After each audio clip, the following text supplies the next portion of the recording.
Okay, good afternoon. My name is Don Joseph and I'm here with Fred Ramsdell. And Fred Ramsdell was born here on the Key Peninsula in 1937. So he has very many memories of the area, many of which most of us don't have. So Fred, do you want to tell us, start off with telling us some of the earliest memories that you have of being on the Key Peninsula? Well, I remember when the Heron Road was gravel, and then they had paved it up as far as the top of the hill there. I grew up on the Heron Road, where the county gravel pit is now, and I can't remember when I left and moved from there. It must have been in the 50s. No, it had been later than that. I'd be in the 60s. But anyhow, it's changed. We've got paved roads all over.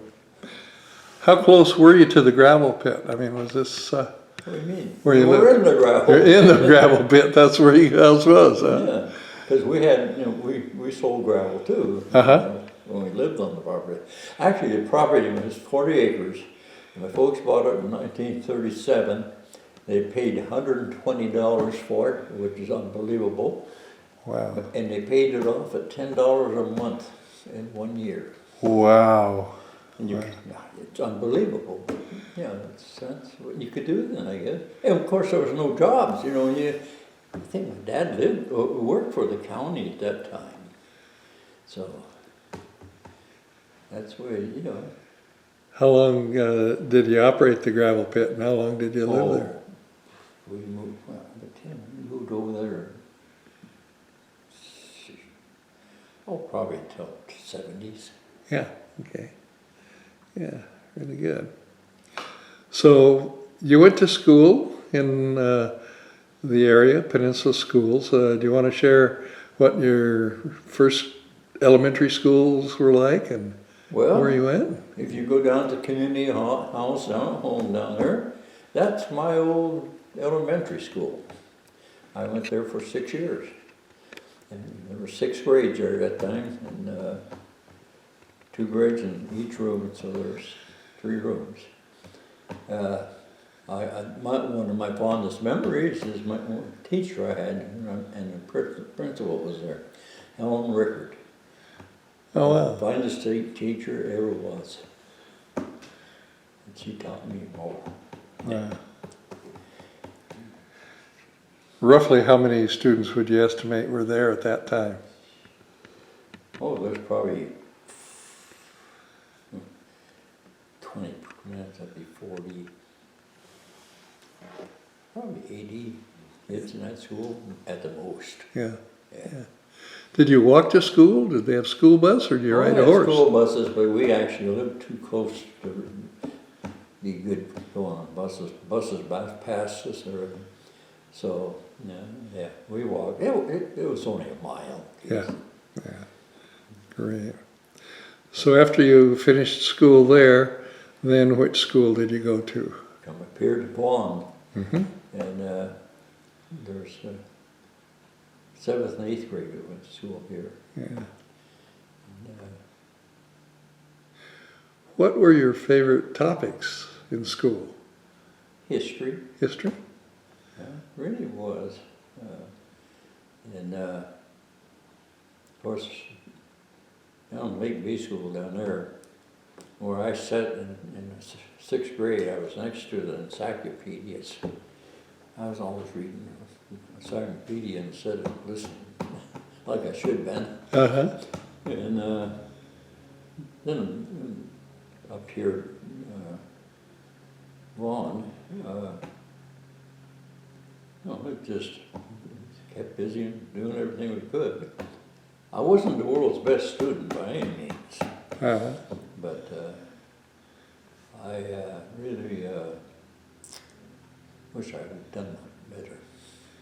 Yeah, I think we're all there.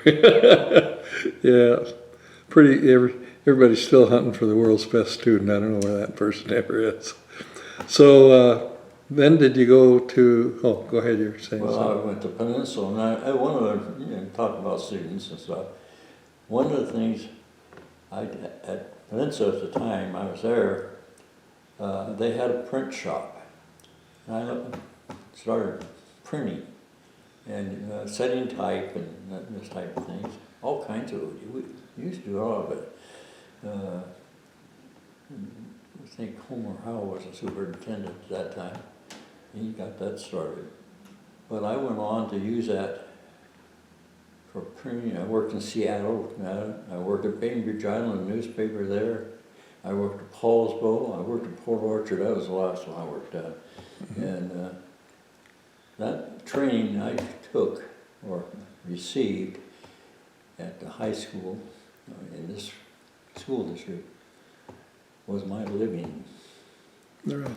So at this point, it's probably really pertinent to show right behind you the printing press. This is J. Fox's printing press that Fred donated to the museum after it was gifted to him. Do you want to share a little bit of the detail about that?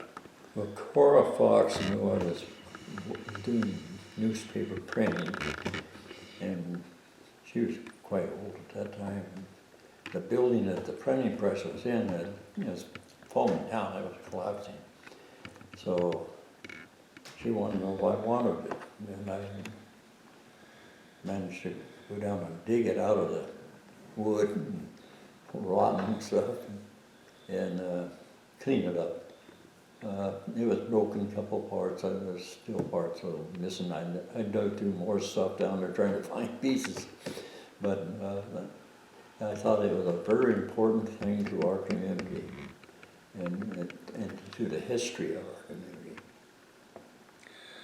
Yeah, the museum really appreciates that donation because I can't tell you how many times people have come in through, and when I've been a docent, they walk up to that and they say, "What is that? What is that?" And there's the story, and there's the press. And if you read some of the things that were printed on it and stuff, it was quite unique. yeah, there is definitely a lot of neat history behind that. Can you share with us a little bit about how you went on into your linotype career? Well, printers used to be kind of nomads, they worked at one newspaper, then another, and I ended up doing that more or less. But the last one I worked at was in Port Orchard, so, Mm-hmm. so it's just a good job. Can you tell us a little bit about what a linotype operator does? My guess is that some of the people viewing this video don't know what a linotype process is. Well, it's yay wide, yay tall, and it's got this magazines on it, but they're little brass, but there are molds. And they come in and they slide down, and you're typing things, and they come down, slide, and make words. Comes down, hot lead is it's in a press, and can't escape it. And hot lead is pressed against that mold. It goes on, you just keep doing that, and all kind of, just like you look at a column in the paper. That's what it is. Only it's lead. And it's hot when it comes out of there. Yeah. A lot different process than what we use nowadays, or even that J. Fox used. See, I should continue on. I went on from the linotype, or hot metal, what they call it, to offset, which is the modern way of doing things, I imagine that's the way I know that's the way they put out the Key Peninsula News. And it's a photographic process, it's much simpler.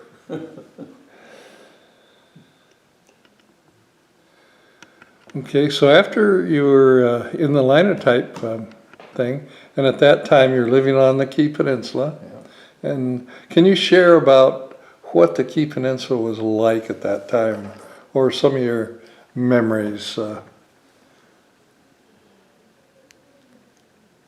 Well, some of the things I kind of miss is things. If I wanted to go find a farmer and get some milk for him today, where would I go? I don't know how far I'd have to go to find a place to buy milk, from the fetch on a farm. Oh, I yeah. don't know if anybody do that. There used to be a lot of farms out here, dairies. Yeah. And they shipped many cans of milk a day.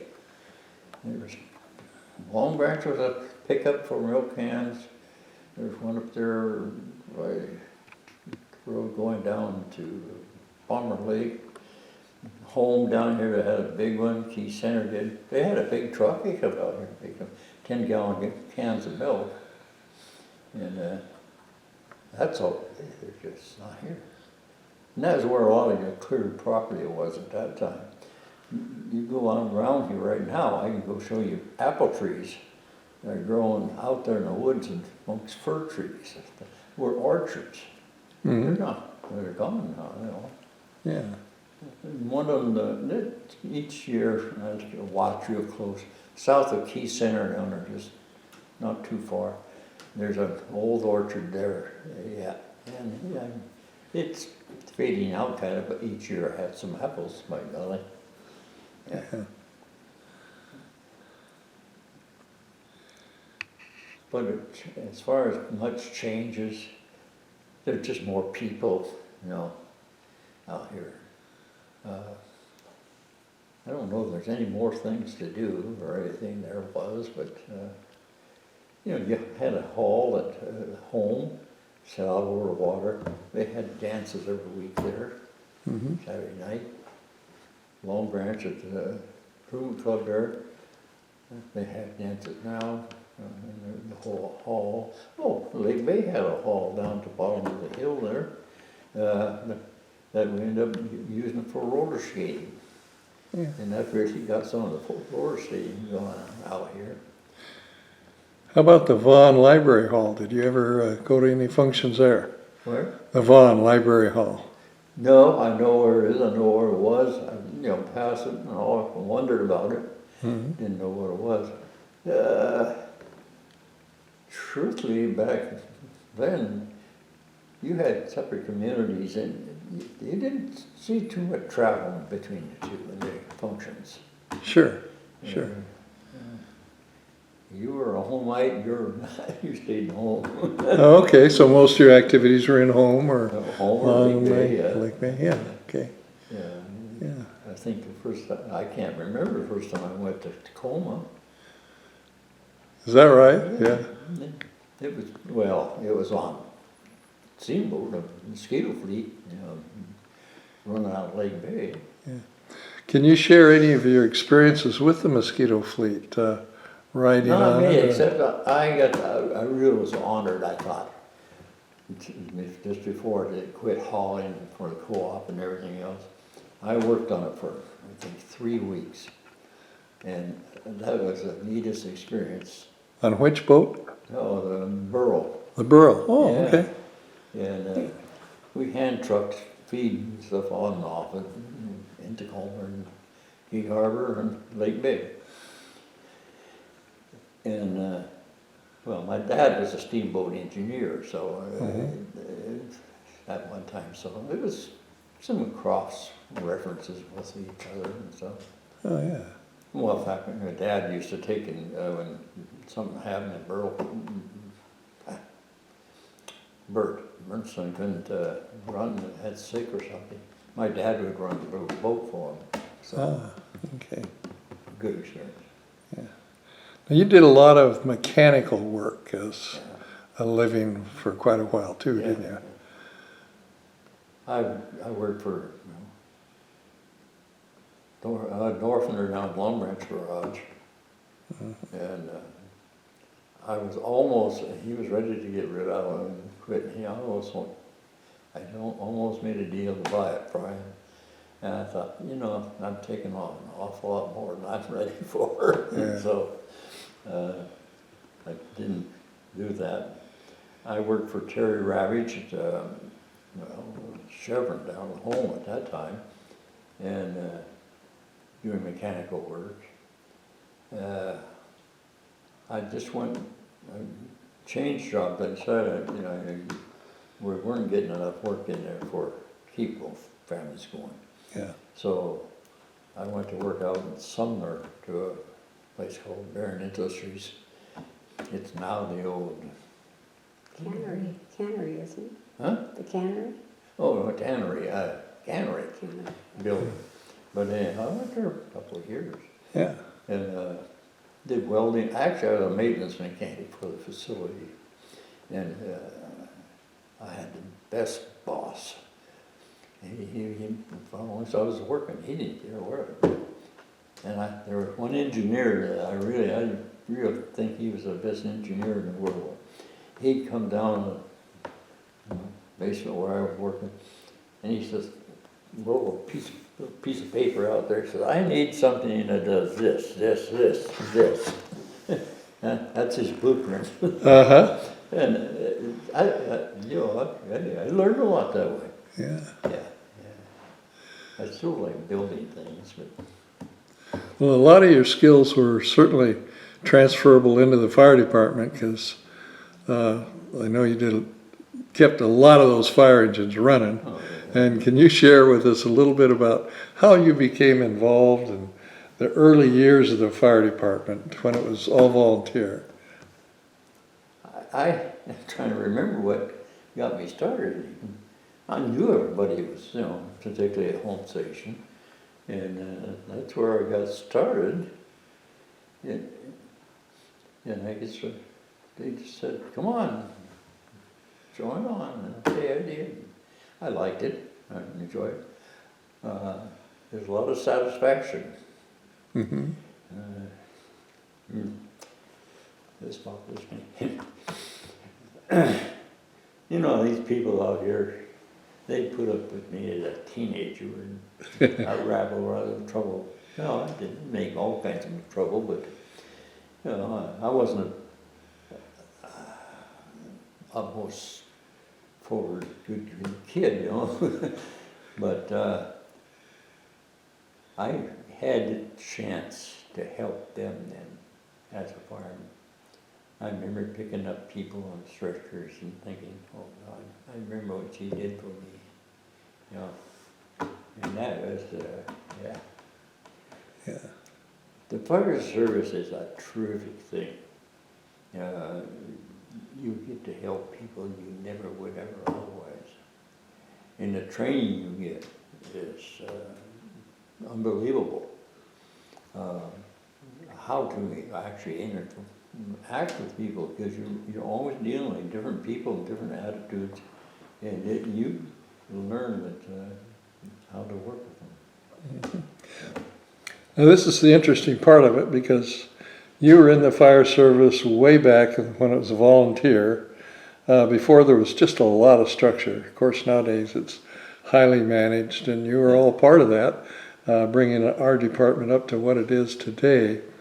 What was it like as far as any kind of formal instruction when you started? Was it just kind of like, I'm here and I'll help out any way I can and that was it? Or did they actually have formal programs? We had weekly drills and things like this, but there was no formal, because the people teaching it were the same as you were, you know.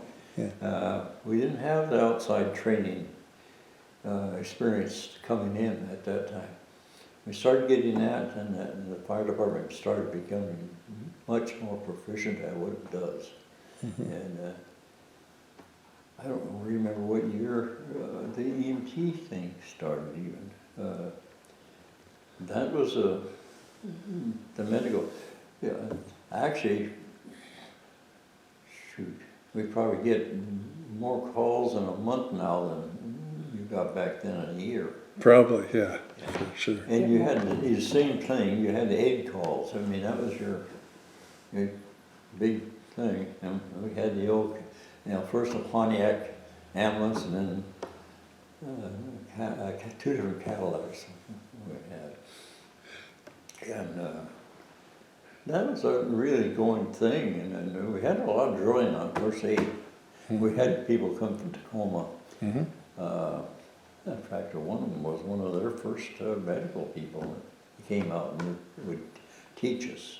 Mm-hmm. So, and then the state had fire service training had they came out and did special things. That's one. Can you share with us some of the angst and some of the issues that might have gone on when the fire department was finally organized and became having a paid staff and a formal chief? There were stories and rumors about, us, and I was, of course, basically the first paper, so of the other volunteers saying, "Oh, you got a paper, let him do it." Mm-hmm. I don't really ever recall it happened to me that way, but I've heard tales of it. So, hey, all the same people you're working with, Sure. There might have been some resentment someplace, but I ain't never seen it. Yeah. So when was the fire station in Key Center built, roughly? Do you recall that? Well, we got the first.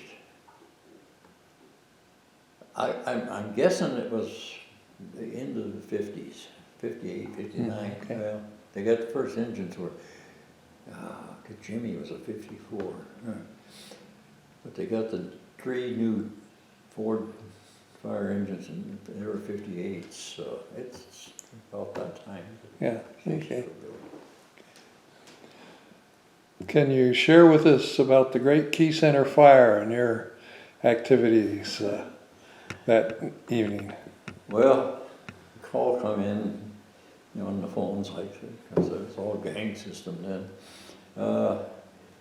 I went down to the Station 3, I did, and I was getting out that engine, and Terry Ravage come in, he knew a little bit about the engine, he'd just become a volunteer. And he got in it, and I gave him the engine, and there was a little tender we had, a little tanker, International, and I took it, and away we went flying down the road to Key Center. Boy, there was a fire all right, and Terry, you went down the road right in front of that building on you. I said, heck, that's flames out there every way. He got down there to the intersection, and there was some other firemen there then, and he said, "Here it is. I don't know what to do with it." He left the engine sitting there, and I went around the backside of the place and come around the other way with that, and to fight the fire. And we're setting up to protect the building down below where the our surveying outfit is and stuff now. And then they rolled with the tender out of the Key Center station up on the hill by sticking 2 or 6 on the back wheels and prying it and getting it rolling so it would roll, and they rolled it down the hill because it wouldn't start. And I don't know what, I still can't understand where the station, the engine of Station 2 went. I mean, it must have went up there where the other crew was, but there wasn't, as a building, there was nothing really, it was all gone. And, but water out of that old tender from Key Center, they sprayed that building down there, the old, that sewer there, with that water, and it just painted it brown. It was so rusty. Yeah, that was a tricky fire. Was that probably the biggest fire that you saw in your fire service? Well, out here, the marina down there, Glen Cove was pretty big. It had things that burned good, but I think we got the Key Center one. It was mainly gone by the time we got there. Was it? Yeah. Yeah, it wasn't not that much left. We cooled it down and stuff with water and whatnot. And of course, Terry had his wrecker, and we ended up being able to cool his path out to the end of there to where the safe was, and hooked onto it and yarded it out of the mess for him, and things like that. But, the marina was a long-lasting one. Yeah, it spread over to, heck, just as big of an area as the Key Center was. And I don't even remember rattlesnakes, but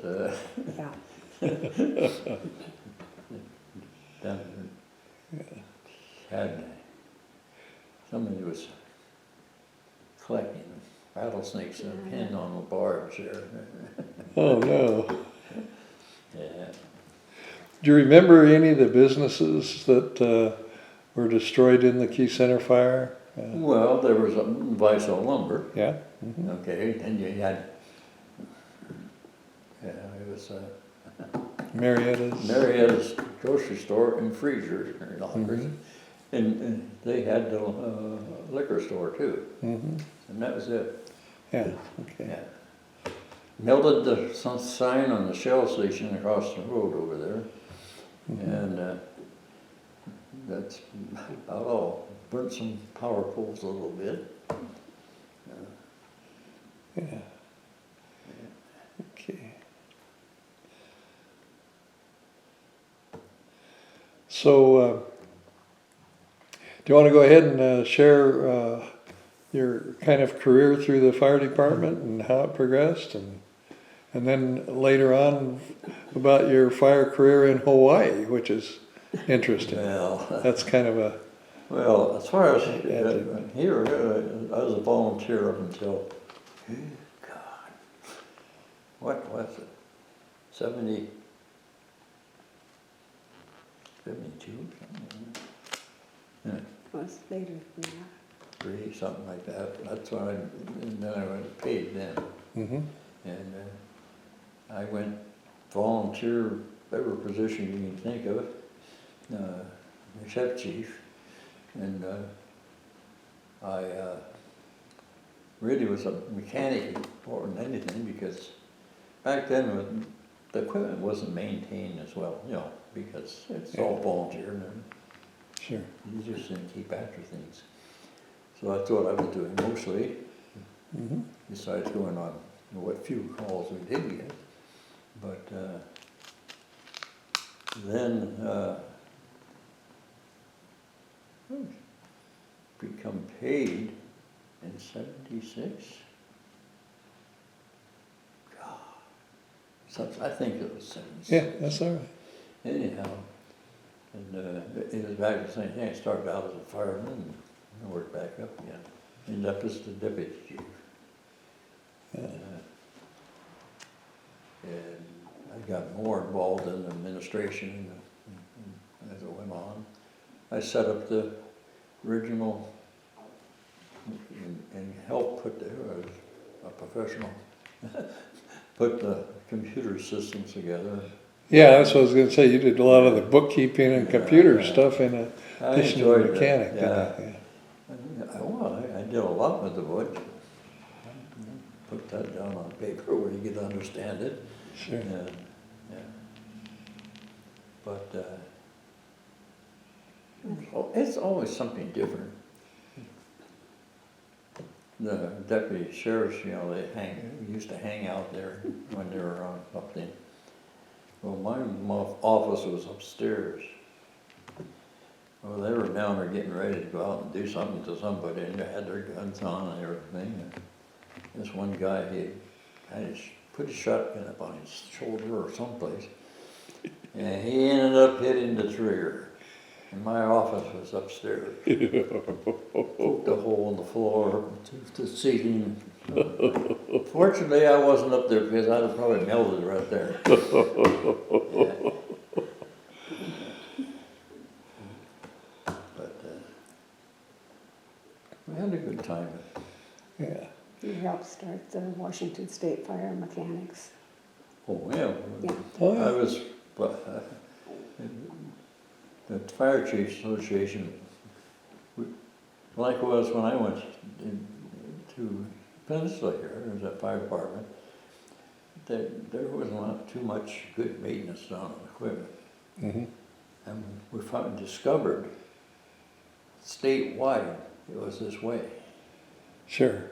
And so we formed a